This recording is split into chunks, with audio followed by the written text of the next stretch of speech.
कैसे हैं आप सभी लोग। एक बार फिर से स्वागत है आपका हमारे YouTube channel study with Yogesh में। आज से जो क्लासेस चलेंगी बच्चों, हालांकि वो इकोनॉमी सर्वे से ही पिक किए हैं मैंने, लेकिन वो अत्यंत महत्वपूर्ण क्वेश्चन होंगे। ठीक है, आप ये मान के चलिए प्रॉपर इकोनॉमी सर्वे नहीं है, ये ऐसी चीजें हैं जो आपको नाम के तो इकोनॉमी सर्वे में है, लेकिन गवर्नमेंट क्या करती है, उसकी अपनी योजनाएं, अपने जो भी उसने काम किए होते हैं, कोई पॉलिसीज वगैरह बनाई होती है, या इसके अलावा भारत सरकार की कोई ऐसी योजनाएं जो यहाँ पे चल रही हैं, उन सबका जो निचोड़ होता है बच्चों, उससे संबंधित मैं आपको क्वेश्चन बताऊंगा। और मैं उम्मीद करूंगा कि आप लोग इसको प्रॉपरली प्रिपेयर करेंगे, स्पेशली आपके आने वाले एग्जाम्स को देखते हुए। ठीक है, तो आपने हेडिंग लिखना है बच्चों, एक महत्वपूर्ण चीज, केंद्र पोषित योजनाएं। केंद्र पोषित योजनाएं पिछली बार यूपीपीएससी ने पूछा था, और हमेशा देखो जो समझदार स्टूडेंट होगा, जिसको तरीके से पढ़ना होगा, वो क्या करेगा, जैसे मैंने कहा कि केंद्र पोषित योजनाएं, हमेशा क्वेश्चन क्या पूछता है बच्चों, 4 ऑप्शन देगा, निम्नलिखित में से कौन सी एक केंद्र पोषित योजना है, यानी जहां पर केंद्र का वित्त है सारा, तो उसको बोलते हैं केंद्र पोषित योजना, यानी जिसमें अपने आप में केंद्र सरकार किसी योजना में सारा वित्त देती है, या मैक्सिमम पार्ट केंद्र सरकार का होता है, या राज्य सरकार का बहुत कम योगदान उसमें रहेगा, या ना के बराबर रहेगा, वो केंद्र पोषित योजना है। और राज्य पोषित योजनाएं होती है बच्चों जिसमें वित्त जो है, फाइनेंस जो है, राज्य सरकार करती है। तो केंद्र पोषित योजनाएं, इनमें से कौन सी एक केंद्र पोषित योजना नहीं है, या निम्नलिखित में से कौन सी एक राज्य पोषित योजना है। तो इस तरीके का क्वेश्चन आता है स्पेशली एग्रीकल्चर फील्ड में। ठीक है, तो केंद्र पोषित योजनाएं कौन सी है, कौन सी नहीं है, वो देखना है। तो आप लिखना राज्य के अंतर्गत केंद्र पोषित योजनाएं, हेडिंग लिखना केंद्र पोषित योजना, सेंट्रल स्पॉन्सर्स। ठीक है, सेंटर स्पॉन्सरशिप प्लानिंग यानी योजना, प्लान यानी योजना। ठीक है, सीएसपी लिख दिया मैंने, आप लिखो केंद्र पोषित योजनाएं, यानी सेंटर जो स्पॉन्सर करता है, स्पॉन्सर जो सेंटर है जिसका, उस चीज के बारे में हम लोग पढ़ते हैं। पहला लिखना आप लोग इसके अंदर क्या लिखोगे बच्चों, प्रधानमंत्री किसान सम्मान निधि, पीएम किसान सम्मान निधि, पीएम किसान सम्मान निधि। अब आप कहो ये कहां पर आपको आर्थिक सर्वे दिख रहा, प्रधानमंत्री किसान सम्मान निधि। ठीक है, क्या लिखोगे आप लोग, प्रधानमंत्री किसान सम्मान निधि। ये जो स्कीम है बच्चों 1 दिसंबर 2018 से प्रभावी हुई है। ठीक है, क्या लिखोगे, पीएम किसान सम्मान निधि, ये हुई है 1 दिसंबर 2018 से प्रभावी। कब से हुई है, 1 दिसंबर 2018 से प्रभावी हुई है, ये ध्यान रखना। इसके अंतर्गत क्या किया जाता है बच्चों, भारत सरकार किसानों को, जो अपने आप में एक प्रकार से जो योग्य किसान है, योग्य का मतलब जो पात्रता धारण करते हैं इस योजना की, उसको साल में 3 किस्त देती है बच्चों, 2-2 हजार रुपए की, यानी 4 महीने में एक, फिर 4 महीने में दूसरी, फिर 4 महीने में तीसरी, यानी टोटल 6,000 रुपए प्रतिवर्ष किसानों को सहायता के रूप में देती है। और जो 6,000 रुपए हैं बच्चों, जो पात्र किसान है उस परिवार को 6,000 रुपए प्रतिवर्ष मिलता है। ठीक है, तो इसमें लिखो पात्र किसान को 6,000 रुपए प्रतिवर्ष, पात्र किसान को 6,000 रुपया प्रतिवर्ष। ठीक है, और ये जो 6,000 रुपये प्रतिवर्ष है बच्चों, 2,000 की दर से, 2,000 प्रति 4 माह में, यानी 4 माह में दिया 2,000, फिर अगले 4 माह में 2,000, फिर अगले 4 माह में 2,000, तो 1 साल हो जाएगा, और ये 6,000 रुपए। तो किसान सम्मान निधि का उद्देश्य क्या है बच्चों, जो पात्र किसान है उनको 6,000 रुपए क्या करना है, इसमें दिया जाता है। इसमें हमेशा याद रखना, ये यूपीपीएससी ने पूछा था। अब देखो आप कहोगे क्वेश्चन कैसे उठाते हैं, देखो हम लोग ध्यान नहीं देते हैं। अभी जिसने इस बार पिछली बार का लोअर पीसीएस का एग्जाम दिया होगा, उसको ध्यान होगा कि इसमें से क्वेश्चन ये पूछा था कि जो प्रधानमंत्री किसान सम्मान निधि है, उसमें भारत सरकार की जो 4 किस्तें हैं, उसका क्रम क्या क्या, कब कब देती है। देखो पहली किस्त देती है बच्चों 1 अप्रैल से, अप्रैल 1, मई 2, जून 3, जुलाई 4। ठीक है, यानी 31 जुलाई के बीच पहली किस्त जाती है इसमें। दूसरी किस्त जाती है, यानी सेकंड लिखो इसमें, ये जाती है बच्चों 1 अगस्त से, अगस्त 1, सितंबर 2, अक्टूबर 2, नवंबर 4। ठीक है, 30 नवंबर के बीच। और लास्ट किस्त जाती है बच्चों थर्ड, ये जाती है कितना, 1 दिसंबर से 31 मार्च तक। अब ये क्वेश्चन उसने पूछा था आयोग ने।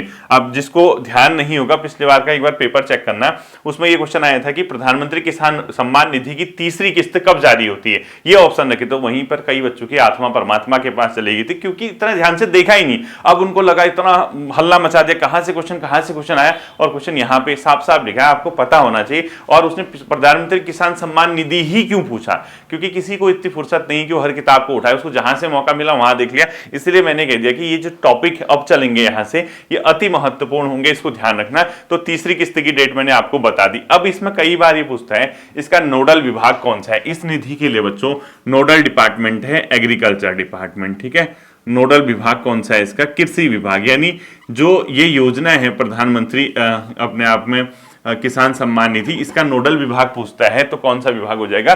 कृषि विभाग, ध्यान रखना। ठीक, साथ ही साथ बच्चों इसका नोडल अधिकारी है सचिव राजस्व परिषद। यानी ये ध्यान रखना, कई लोग इसको नोडल अधिकारी गलत ना करके आ जाएं। इसका नोडल अधिकारी कौन है?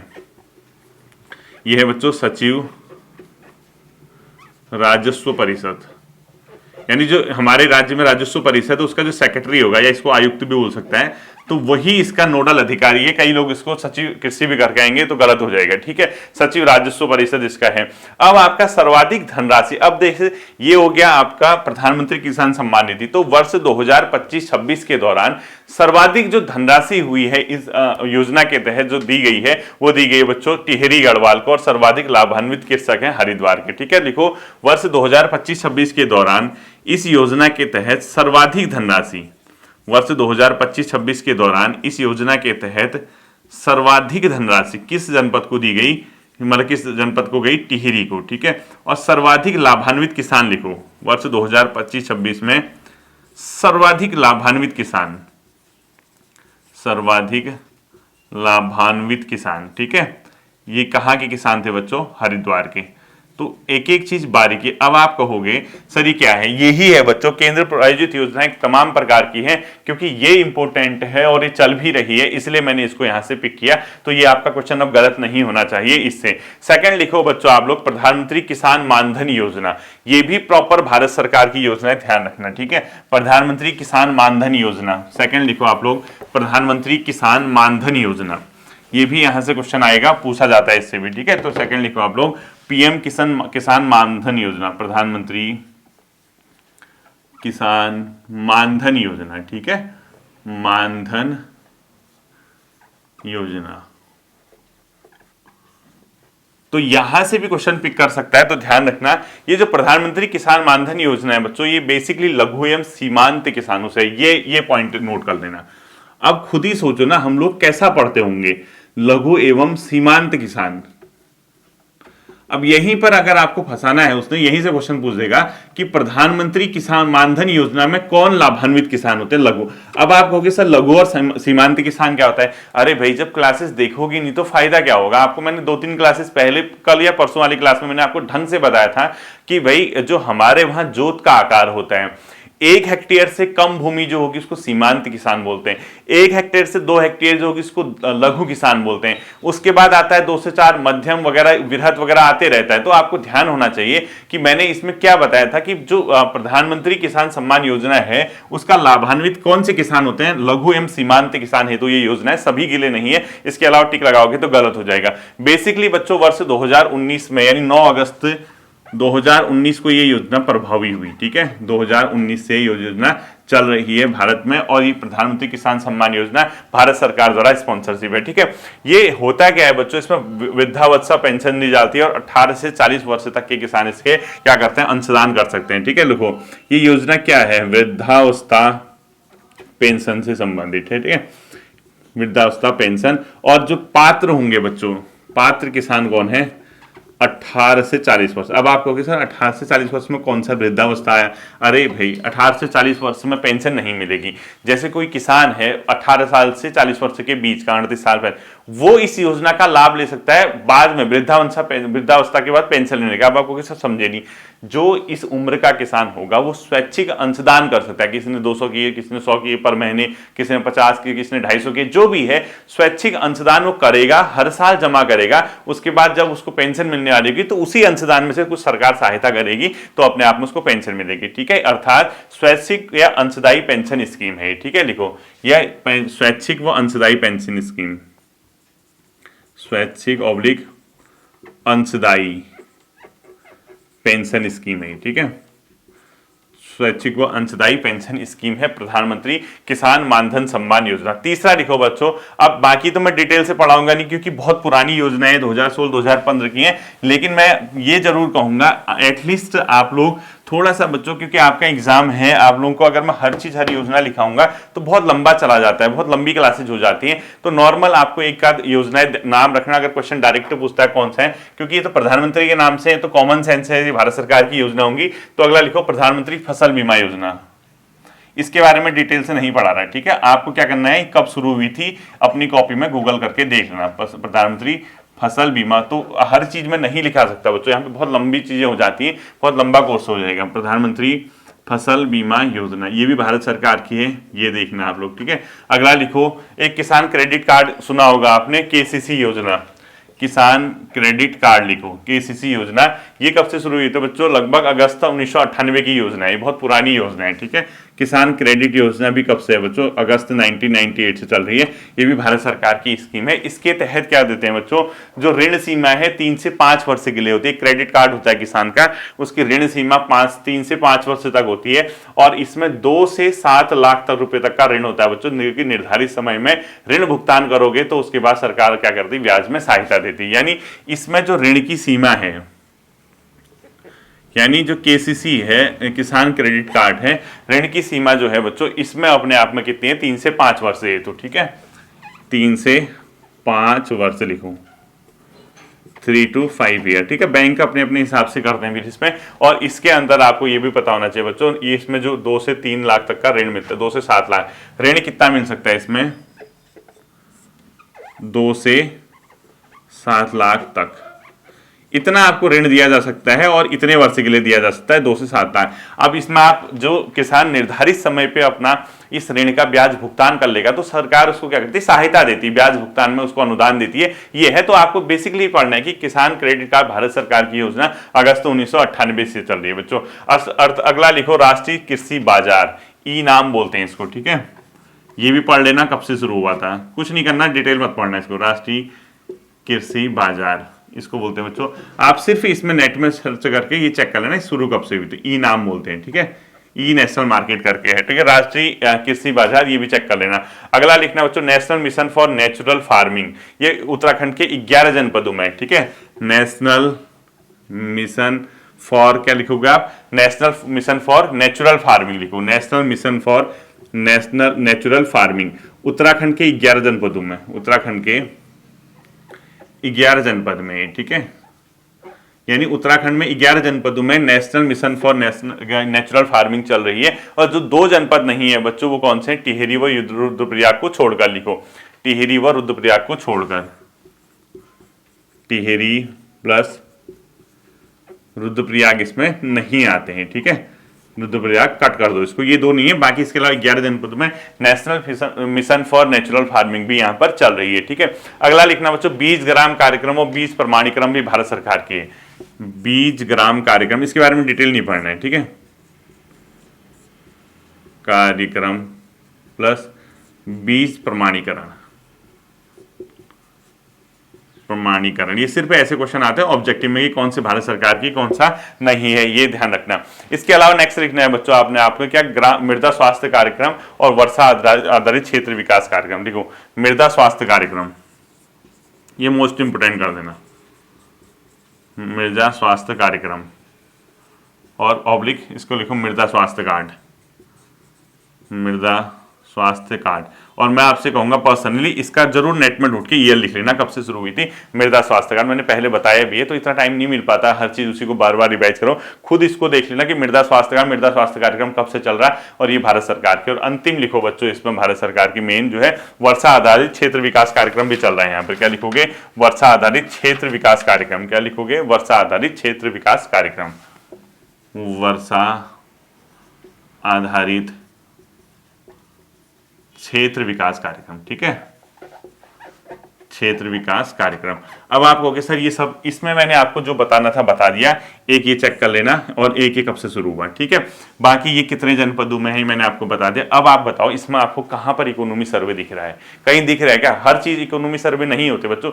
लोग क्या करते हैं, 1-2 क्लासेस में पढ़ा देते हैं मोटा मोटा अनुमान, जीडीपी, प्रति व्यक्ति आय, ये वो, उतना ही नहीं होता है बच्चों। ये एक प्रकार की पूरी बुकलेट है, इसमें आपको बारीकी से पढ़ना होगा। एग्जामिनर के लिए बहुत आसान होता है इससे क्वेश्चन ढूंढना, वो नहीं तो क्यों लगे रहेगा हर क्वेश्चन ढूंढने में, उसको तो मौका चाहिए। उनको पता है कि परीक्षा वाणी इन्होंने घोट घोट के पी रखी होगी और एक आध किताबों वन लाइनर है वो पढ़ ली होगी, अजय रावत जी इनकी किताबें पढ़ ली होंगी, तो अब क्वेश्चन कहां से उठाएगा वो फंसाने के लिए, यहीं से उठाता है। ठीक है, अगला लिखना बच्चों, अब नेक्स्ट क्वेश्चन लिखना है, सारे क्वेश्चन फॉर्म पे हैं। ठीक है, ज्यादा वो नहीं पढ़ना, जो क्वेश्चन पेपर में आते हैं उसी को ओरिएंटेड करके हम लोग देखेंगे। और ये जो फोल्डर होगा बच्चों, उसी में जो ये क्लासेस चल रही है मैं बजट आर्थिक सर्वे वाले में ही इसको इंक्लूड करूंगा, क्योंकि जो कल के दिन जो बच्चे पढ़ेंगे जनरल चीजें उनके भी ये काम आ जाए, अदरवाइज मैं इसका नया फोल्डर बनाऊंगा तो कंफ्यूज हो जाएगा। ठीक है, तो अगला लिखना बच्चों, इसमें आप ग्रोथ सेंटर हेतु नोडल विभाग कौन सा है। उत्तराखंड में ग्रोथ सेंटर बन रहे हैं बच्चों, लिखो ग्रोथ सेंटर हेतु नोडल डिपार्टमेंट।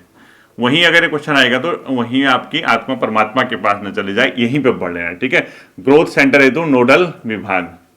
एमएसएमई डिपार्टमेंट है बच्चों, सूक्ष्म लघु एवं मध्यम उद्योग विभाग, एमएसएमईज। ठीक है, मीडियम स्मॉल जो भी अपने आप में एंटरप्राइजेज है, एमएसएमई सूक्ष्म लघु एवं मध्यम उद्योग विभाग लिखना आप इसको। ठीक है, एमएसएमई सूक्ष्म लघु और मध्यम उद्योग विभाग, इसको लिखना है एमएसएमई डिपार्टमेंट।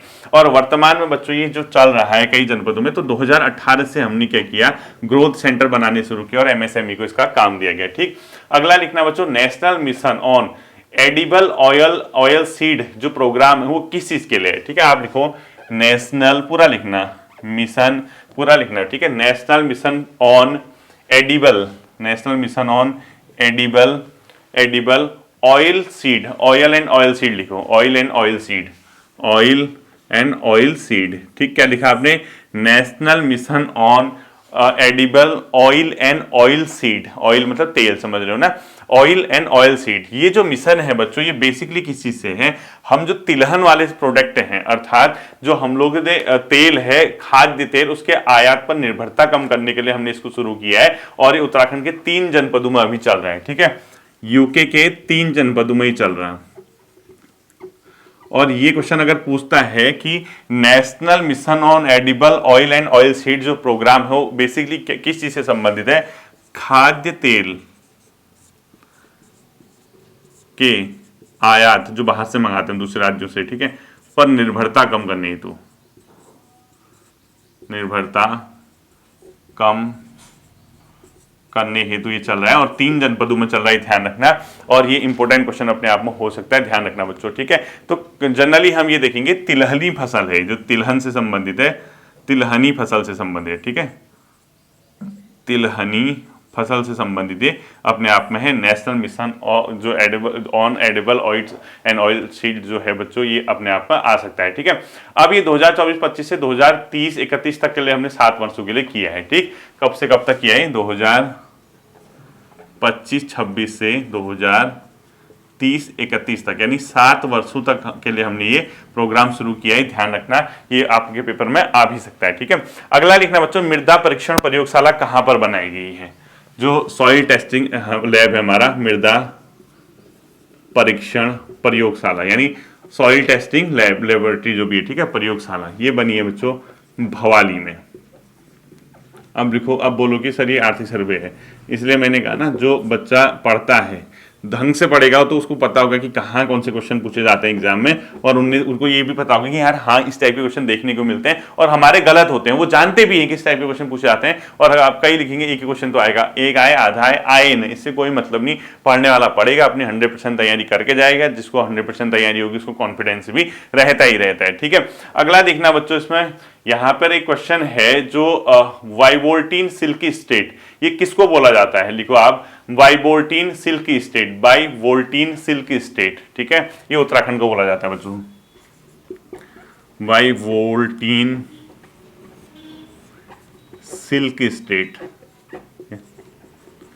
ये बोला जाता है बच्चों उत्तराखंड को। ठीक है, वाइवोल्टीन सिल्क स्टेट किसको बोला जाता है, उत्तराखंड को बोला जाता है। और ये दून घाटी की जलवायु इसके लिए क्या है बच्चों, बहुत ही अनुकूल है। तो इसमें देखो इसके ब्रैकेट में, इस प्रकार के सिल्क के लिए, इस प्रकार के सिल्क के लिए दून घाटी की जलवायु अनुकूल है, यानी दून घाटी में वाइवोल्टीन सिल्क का उत्पादन अच्छा खासा हो सकता है और इसकी जलवायु यहाँ पे जानी भी जाती है। तो इस प्रकार के वाइवोल्टीन सिल्क या सिल्क के लिए दून घाटी की जलवायु अत्यंत अनुकूल है, इसमें लिख लेना है। ठीक है, अगला लिखो बच्चों, जैविक चाय हेतु किसकी जगह पे प्रोग्राम चल रहा है, नौटी, घोड़ाखाल और चंपावत में। ठीक, मोस्ट इंपोर्टेंट कर देना, उत्तराखंड के किन स्थानों पर जैविक चाय हेतु कार्यक्रम चलाए जा रहे हैं, नौटी चमोली में, घोड़ाखाल अल्मोड़ा नैनीताल वाला जो है, और अपने आप में तीसरा चंपावत में। ठीक है, तो लिखो जैविक चाय हेतु प्रोग्राम कहां पर चल रहे हैं उत्तराखंड में?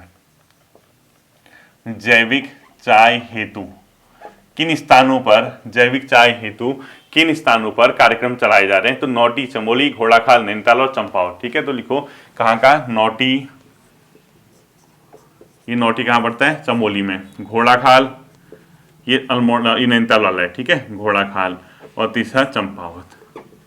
ये 3 जगह बच्चों हब बनाया जा रहा है जैविक चाय के लिए, तो ये ध्यान रखना आप लोग 3 स्थानों पे किया जा रहा है। अगला देखते हैं बच्चों, चाय विकास परियोजना कब से शुरू हुई थी? यूपी के टाइम पे हुई थी 1993-94 में। चाय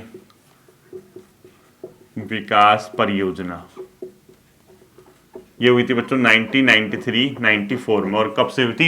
यूपी के टाइम पे। और इसी के बाद हमने उत्तराखंड बनने के बाद एक अलग चीज बनाई, उसको बोलते हैं बच्चों चाय विकास बोर्ड का गठन। लिखो 11 फरवरी 2004 को चाय विकास बोर्ड, ये कब बना था?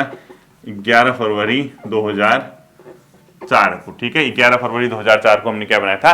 चाय विकास बोर्ड बनाया था। ये भी आपने यहाँ पे ध्यान रखना है। ठीक है, अगला लिखो चाय विकास बोर्ड वर्तमान में कितने जनपदों में चाय विकास कार्यक्रम चलाया जा रहा है? 9 जनपदों में। ठीक है, लिखो वर्तमान में चाय विकास कार्यक्रम, वर्तमान में चाय विकास कार्यक्रम कितने जनपदों पे चल रहा है बच्चों? 9 जनपदों में। 9 जनपद में क्या चल रहा? चाय विकास कार्यक्रम हमने चलाए हुए, ये भी अपने आप में याद रखना है। ठीक है, अब लिखी लो ब्रैकेट में कौसानी, पहला लिखो कौसानी, दूसरा लिखो नौटी। क्या लिखोगे? कौसानी प्लस नौटी, कौसानी अल्मोड़ा बागेश्वर वाला। ठीक है, दूसरा नौटी, तीसरा अपने आप में क्या लिखोगे बच्चों? चंपावत। अगला लिखो घोड़ाखाल, चंपावत तो हो गया, घोड़ाखाल कहाँ हो गया? जी लिख दे दो। ठीक है, घोड़ाखाल हो गया नैनीताल में। इसके अलावा लिखो बच्चों जखोली, रुद्रप्रयाग, खिरसू, पौड़ी, जौरासी। ठीक है, जखोली लिखो, रुद्रप्रयाग, खिरसू लिखो, जौरासी लिखो। ठीक है, क्या क्या लिखा आपने? एक अपने आप में यहाँ पे नौटी भी लिख लिया होगा आपने, और साथ ही साथ कौसानी लिखा होगा, चंपावत लिखा होगा, इसके साथ अपने आप में घोड़ाखाल लिखा होगा, जखौली लिखा होगा, और खिरसू, और इसके आप में मतलब नेक्स्ट क्या लिखा आपने? खिरसू गया जौरासी, इसके साथ लिखा हुआ नरेंद्र नगर। इन जगहों पे बेसिकली हमने चाय विकास कार्यक्रम चलाए हैं। ठीक है, इनमें से किस स्थान पर चाय विकास कार्यक्रम चल रहा है, नहीं चल रहा है, ये पूछा जाता है। ये तो अपने आप में होगी, कौन सा नहीं पता आपको? पहले कौसानी बताइए आपको कहाँ पड़ता है, और इसके अलावा दूसरा जो नौटी है चमोली में, चंपावत ही है, घोड़ाखाल नैनीताल लिख लेना, जखौली रुद्रप्रयाग लिखना, जखौल, और ये अपने आप में के से क्या बताया था मैंने? खिरसू, पौड़ी लिखना, और ये क्या पड़ता था? अल्मोड़ा, जौरासी अल्मोड़ा लिखना, जौरासी लिखना इसका। ठीक है, और अंतिम जो बता रखा है बच्चों अपने आप पर नरेंद्र नगर, ये कहाँ पड़ता है? टिहरी में। इन स्थानों पर चाय विकास कार्यक्रम चलाए जा रहे हैं। ठीक है, इसके बाद बच्चों ध्यान रखना, हम लोगों ने क्या करना है, इसमें कई प्रकार के राज्य सेक्टर की भी योजनाएं हैं। जैसे आज मैंने केंद्र सेक्टर की बताई, नेक्स्ट क्लास में आपको मैं राज्य सेक्टर की योजना बताऊंगा। उससे पहले कि मैं राज्य सेक्टर की योजना पढ़ाऊं तो आप कुछ और महत्वपूर्ण फैक्ट भी लिखना है। ठीक है, थोड़ा तेज तेज कराएंगे इसको, तेज तेज हम लोग पढ़ेंगे। नेक्स्ट लिखना बच्चों आप लोग, जो सर्वाधिक फल का उत्पादन होता है उत्तराखंड में, लिखो सर्वाधिक फल उत्पादन। ये 4 जिले हैं, उसमें टॉप रखना याद। ठीक है, नैनीताल, यूएस नगर और उत्तरकाशी। 24-25 के हिसाब से नैनीताल, यूएस नगर और उत्तरकाशी लिखो, उत्तरकाशी लिखो 2024-25 में। अगर क्वेश्चन पूछता है इनमें सबसे ज्यादा, सबसे कम नहीं पूछता है। ठीक है, नेगेटिव नहीं पूछेगा, ज्यादा ही पूछेगा। तो नैनीताल में सबसे ज्यादा फल का क्या हुआ? उत्पादन। अगला लिखो बच्चों आप, सर्वाधिक जो सब्जी का उत्पादन हुआ है। ठीक है, इस ईयर में 24-25 में सर्वाधिक सब्जी उत्पादन। ठीक है, सबसे ज्यादा हुआ बच्चों यूएस नगर में। यूएस नगर क्योंकि मैदानी क्षेत्र है, यहाँ की जो मृदा है, जलवायु है, अनुकूल है, तो यूएस नगर में सबसे ज्यादा सब्जियों का उत्पादन हुआ बच्चों। इसके अलावा हरिद्वार और उत्तरकाशी कर देना है। ठीक है, हरिद्वार और उत्तरकाशी करना है। इसके अलावा सर्वाधिक सब्जी लिखा होगा ना, इसके अलावा लिखो हरिद्वार व उत्तरकाशी। इसमें सबसे ज्यादा क्या हुआ बच्चों? सब्जी उत्पादन। अगला लिखो सर्वाधिक मसाला, यानी मसाले का उत्पादन कहां पर सबसे ज्यादा होता है उत्तराखंड में। ये भी अगर क्वेश्चन पूछता है तो क्या लिखोगे? टिहरी, नैनीताल और देहरादून में। टॉप याद रखना बेसिकली, टिहरी, नैनीताल एंड देहरादून में। ठीक है, टिहरी, नैनीताल और देहरादून में सर्वाधिक क्या किया बच्चों? मसालों का उत्पादन हुआ। अगला लिखो बच्चों सर्वाधिक पुष्प यानी फूल का उत्पादन हरिद्वार में होता है। ठीक है, सबसे ज्यादा सर्वाधिक पुष्प, क्या लिखोगे अपने आप में, हरिद्वार, उधम सिंह नगर और नैनीताल। क्या लिखोगे, हरिद्वार, उधम सिंह नगर और नैनीताल। सर्वाधिक पुष्प का उत्पादन कहाँ होता है, हरिद्वार, यूएस नगर और नैनीताल। अगला लिखो बच्चों, सर्वाधिक क्षेत्रफल के आधार पर फलों का उत्पादन लिखो, सर्वाधिक क्षेत्रफल के आधार पर फलों का उत्पादन, वैसे लिखने की जरूरत नहीं है, क्षेत्रफल के आधार पर रहने दो, इसी को लिखो। नेक्स्ट लिखना बच्चों, उत्तराखंड में कोल्ड चेन इकाइयां कितनी है, अभी 25 है, ठीक है, लिखो उत्तराखंड में कोल्ड चेन इकाइयां, कोल्ड स्टोरेज, कोल्ड चेन इकाइयां, यूनिट्स, ठीक है, ये है बच्चों 25 और सबसे ज्यादा है 17 कहाँ, यूएस नगर में। 17 कहाँ है बच्चों, यूएस नगर में है, टोटल 25 से, बाकी दो दो दो कहाँ पे है, नैनीताल, हरिद्वार और देहरादून में दो दो लिख दो आप, नैनीताल, हरिद्वार और देहरादून में 2 2 2 कर दो तो 6, 17 6 23 और एक आध शायद कहीं और होंगे, तो सबसे ज्यादा यूएस नगर में 17, बाकी अन्य में दो दो है, ठीक है, उतने लिखने की जरूरत है नहीं। तो उत्तराखंड में कोल्ड चेन इकाइयां वर्तमान में लगभग 25 कोल्ड चेन इकाइयां हैं, ठीक है। ये था बच्चों कुछ महत्वपूर्ण फैक्ट आज की क्लास में। इसके बाद राज्य सेक्टर की योजना और उसके बाद और तेजी से 4-5 क्लासेज भी, जो 5-6 क्लासेज आएंगी, इसको आर्थिक सर्वे नहीं समझो तो ही बेटर है, ठीक है, आपके लिए बेटर है, लेकिन देख लेना इन क्लासेस को। आई होप कि ये चीजें आपकी समझ आई होंगी। फिर मिलता है अगले सेशन पर, अपना ध्यान रखिएगा। Thank you.